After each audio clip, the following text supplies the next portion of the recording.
Baik,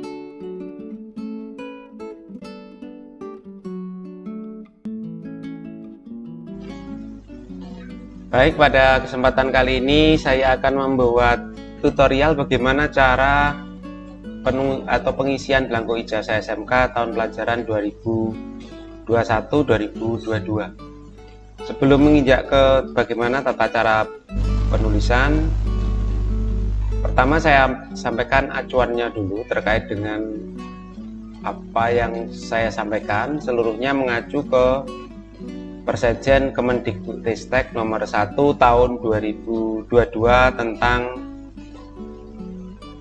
penulisan atau tata cara pengisian belangko ijazah SMK tahun pelajaran 2021-2022, tepatnya pada salinan lampiran kedua. Itu ada tata cara pengisian belangko ijazah. Jadi semuanya yang saya sampaikan bersumber dari ini adalah contoh ijazah yang ada di Persejen. Yang saya tampilkan adalah untuk ijazah SMK, di mana ada dua, SMK dengan program 3 tahun, yang ini adalah program 3 tahun seperti ini. Kemudian ini adalah halaman belakang ijazahnya yang memuat daftar nilai.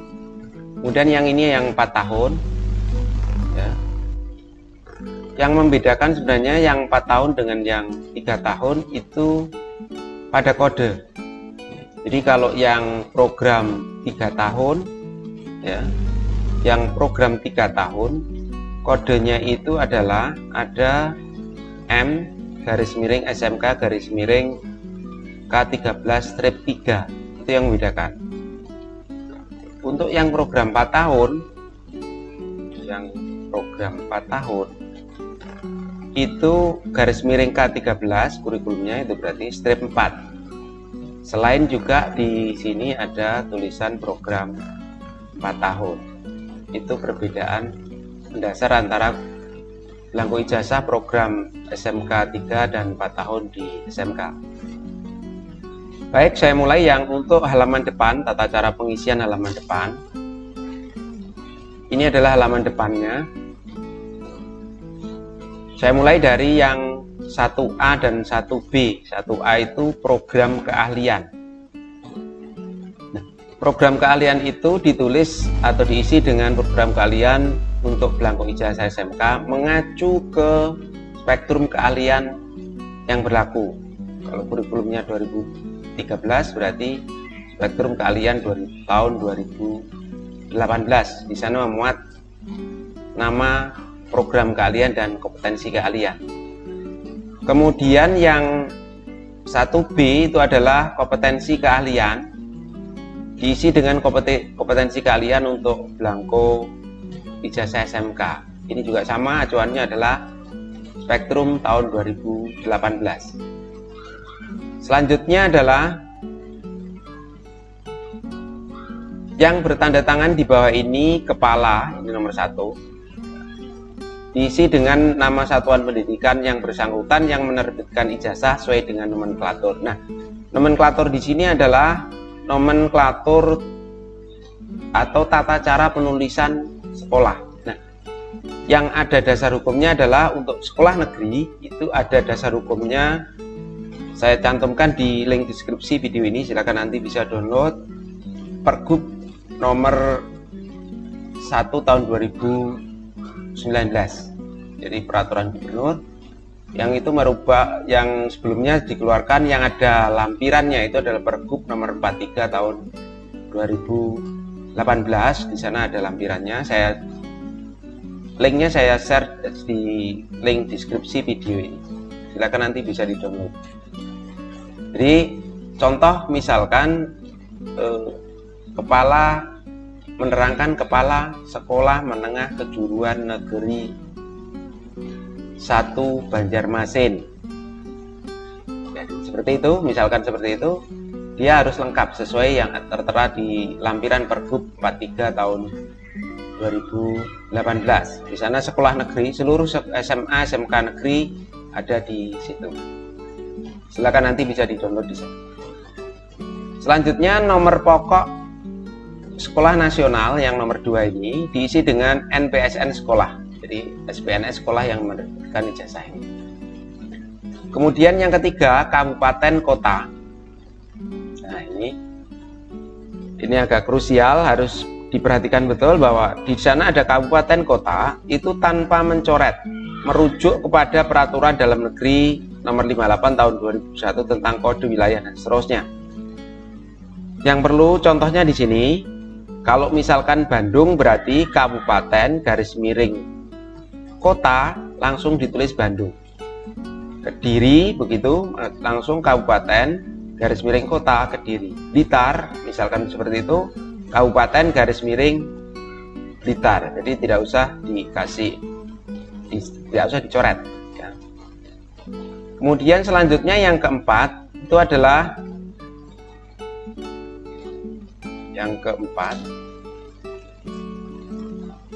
ini provinsi. Jadi provinsi ini diisi dengan nama provinsi ijazah dalam negeri di mana sekolah itu berada. Provinsi Jawa Timur berarti ya provinsi Jawa Timur. Di provinsi ini ditulis Jawa Timur. Jadi tidak disingkat atau tidak Jatim begitu. Jadi Jawa Timur. Kemudian menerangkan di sini menerangkan bahwa nama, ini nama nomor 5, nama siswa pemilik ijazah menggunakan huruf kapital seluruhnya. Jadi khusus untuk nama siswa pemegang ijazah atau pemilik ijazah itu menggunakan huruf kapital seluruhnya. Nama harus sama dengan yang tercantum pada akte kelahiran atau dokumen kelahiran yang sah sesuai dengan peraturan perundang-undangan atau sesuai dengan ijazah yang diperoleh dari satuan pendidikan jenjang di bawahnya. Kalau SMK mungkin sebelumnya SMP atau MTS, maka harus sesuai dengan ijazah SMP atau MTS. Kemudian tempat dan tanggal lahir nomor 6 diisi dengan tempat dan tanggal lahir si pemilik ijazah. Ini sesuai dengan yang tercantum pada akte kelahiran atau juga yang tercantum seperti pada tanggal lahir ijazah sebelumnya. Nama orang tua atau wali nomor 7 ini ditulis nama ayah, ibu atau wali pemilik ijazah. Sebaiknya sama dengan nama atau wali atau orang tua yang tercantum pada ijazah sebelumnya. Kemudian nomor 8 nomor induk siswa. Yang nomor 8 yang ini. Nomor induk siswa itu diisi dengan nomor induk pemilik ijazah pada satuan pendidikan yang bersangkutan seperti tercantum pada buku induk. Jadi harus sama dengan yang tertulis di sini, nomor induk di sini dengan yang tertulis di buku induk. Yang ke-9 adalah nomor induk siswa nasional atau NISN. Ini diisi dengan NISN pemilik ijazah atau siswa yang bersangkutan.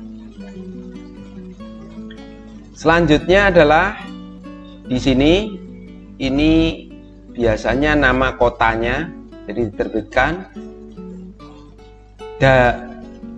Saya baca di NISN lulus dari sekolah menengah kejuruan setelah seluruh kriteria sesuai dengan peraturan perundang-undangan yang diumumkan pada tanggal 3 Juni 2022. Sementara yang di contoh petunjuk teknis penulisan ijazah ini tercantum bahwa tanggal kelulusan untuk SMK itu adalah tanggal 3 Juni 2022. Kemudian yang nomor 11 ini berarti nama kota. Nah, nama kota ini harus diisi dengan nama kota, nama kabupaten atau kota tempat penerbitan ijazah secara lengkap. Jadi ini harus, misal Tulungagung berarti bentuknya kabupaten, nanti harus ditulis Kap.Tulungagung. Kediri yang ada di kota, maka harus ditulis kota spasi Kediri. Blitar yang ada di kabupaten, maka harus kap titik spasi Blitar. Jadi harus disertakan jenis kotanya, kota atau kabupaten. Jadi seperti itu. Kemudian yang nomor 12, itu diisi tanggal penerbitan ijazah oleh satuan pendidikan. Kalau misalkan di sini tertulis diumumkan pada tanggal 3 Juni, bisa juga di sini contohnya ini 1 Juli 2022. Biasanya penulisan ijazah itu minimal 1 hari setelah pengumuman kelulusan. Jadi seperti itu. Kemudian nomor 13, ini adalah nama kepala sekolah. Nama kepala sekolah itu diisi dengan nama kepala sekolah menyertakan NIP ya, bagi yang kepala sekolah negeri. Yang untuk PLT tidak perlu mencantumkan PLT atau pelaksana tugasnya. Jadi cukup dengan nama langsung NIP-nya ya. Kalau tidak ada NIP-nya langsung pakai tanda strip. Yang ke-14 yaitu angka stempel. Yang ke-14 itu stempel setelah diberi tanda tangan kepala sekolah. Kemudian stempel mengenai foto. Jadi mengenai foto ini dan tidak boleh kena wajah atau mengenai wajah dari foto si pemegang ijazah. Yang ke-15 itu adalah foto peserta didik atau pemegang ijazah yang terbaru ukuran 3x4 hitam putih atau berwarna, yang dibubuhi dengan cap 3 jari pemilik ijazah, tidak boleh menyentuh dagu. Ini yang untuk halaman depan dari 1A sampai dengan 15. Selanjutnya tata cara pengisian belangko ijazah untuk halaman belakang. Saya mulai dari nomor 1, nama. Nama ini adalah nama pemilik ijazah ya. Di depan tadi harus seluruhnya huruf kapital. Jadi sama seperti yang di halaman depan, semuanya harus menggunakan huruf kapital dan harus sama dengan penulisan di halaman depan. Yang kedua, tempat dan tanggal lahir sama, ini juga harus ditulis sama dengan yang di halaman depan. Kemudian nomor induk juga harus sama dengan nomor induk yang ditulis di halaman depan. Kemudian NISN nomor 4, ini juga harus sama dengan NISN yang ditulis di halaman depan. Kemudian selanjutnya nomor 5, ini sudah kompetensi kalian biasanya sudah dicetak ini ya. Cetak di ini, kita tidak usah menulis. Langsung ke 6. Ke-6 itu adalah nilai ujian sekolah. Nah, ini yang harus dipahami.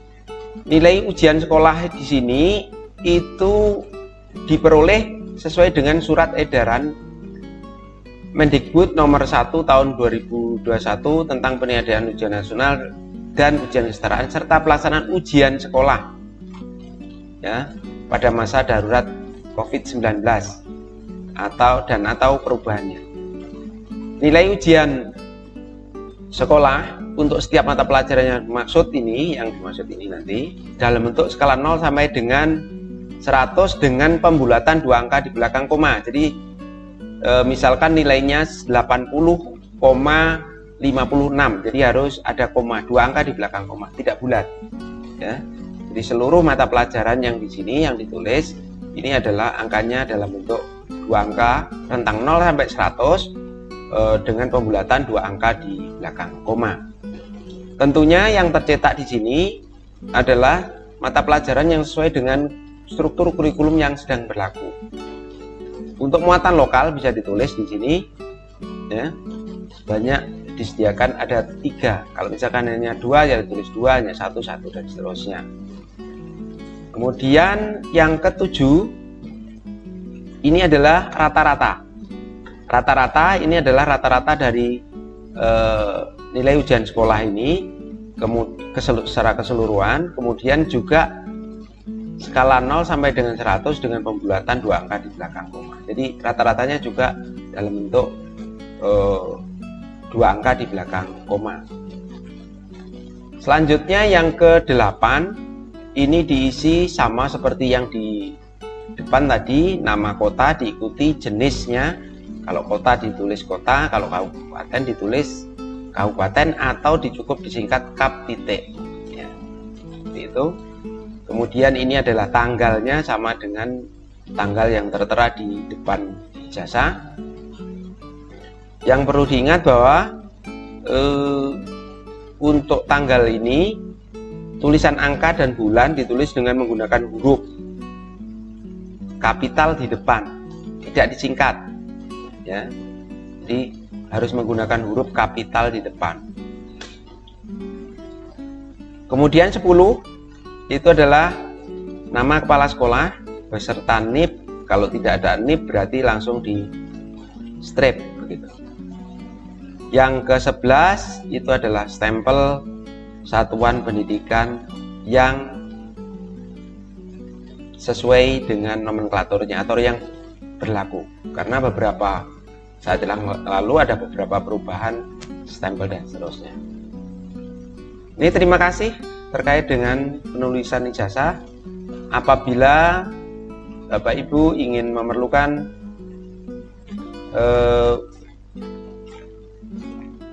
dasar hukum termasuk dengan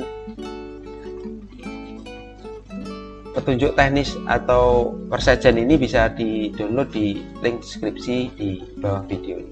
Terima kasih, semoga bermanfaat. Saya akhiri, wassalamualaikum warahmatullahi wabarakatuh.